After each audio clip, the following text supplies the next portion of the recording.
Ukiwa golikipa, kati ya maeneo ambayo hupaswi kupangua mpira ni kupangua mpira kurudi ndani kwa wapinzani. No.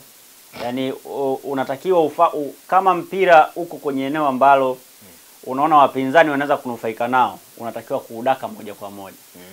Okay. Yes. Kama huwezi kuudaka moja kwa moja, unatakiwa ufikirie namna ya kuondoa ule mpira usiende kwa wapinzani, lakini uwe na faida kwa upande wako. Lakini ukipangua ule mpira ndani ambapo wapo wapinzani, ni rahisi wewe kwenda kufungwa bao.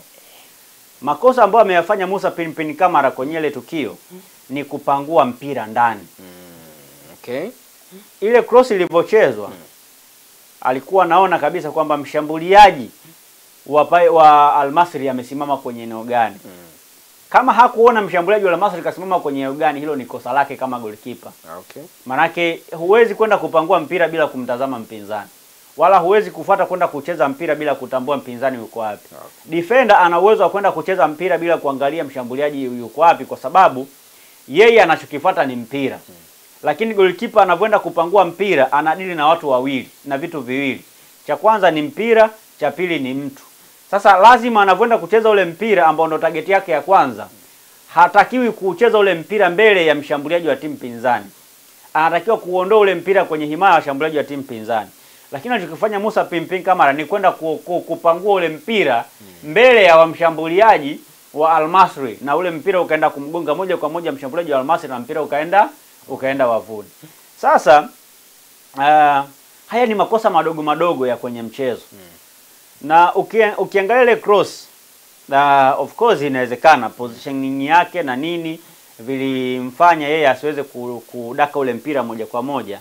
Lakini mi najua mara zote, yani kati ya magolikipa ambao wana tatizo kwenye catching ability, kwenye ule uwezo wa kudaka mpira ni pamoja na Musa Pinpin Kamara. Okay. Yani uwezo wake wa kunyaka mpira ni mdogo sana.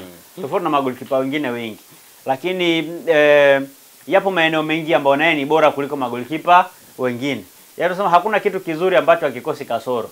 Moja ya kasoro pia kwenye eneo la kwenye moja ya makosa ya Musa au ni udhaifu wake. Yaani moja ya udhaifu wa Musa Pinpin Kamara ni pamoja na ile catching ability. Sio mtu ambaye ana uwezo wa kudaka mpira moja kwa moja. Ila kusave kunini kuokoa ile michomo na nini ni goalkeeper mzuri by the way. Sasa ile cross ilivyochezwa, alikuwa na uwezo wa kudaka ule mpira moja kwa moja. Okay. Na kama sio kudaka ule mpira kwa moja, alipaswa kufanya namna yoyote ile ambayo yeye anaweza ule mpira asiupangue kwenda ndani ambako wako watu wengine. Kwa hiyo ni makosa madogo madogo pia ambayo yameonekana kwenye goli la kwanza.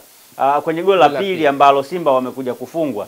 Sasa ukija kwenye eneo la ni offside ama sio offside, wakati mpira unapigwa, mtu ambaye ameenda kupokea ule mpira hakuwa kwenye eneo la kuotea. Okay. Lakini kwa sababu alipokea mpira kwenye eneo ambalo sio la kuotea, yeye alipokimbia ameenda kucheza cross, mpira umeenda kufungwa na mtu ambaye hakuwa kwenye eneo la kuotea. Maana yake it was a clear goal.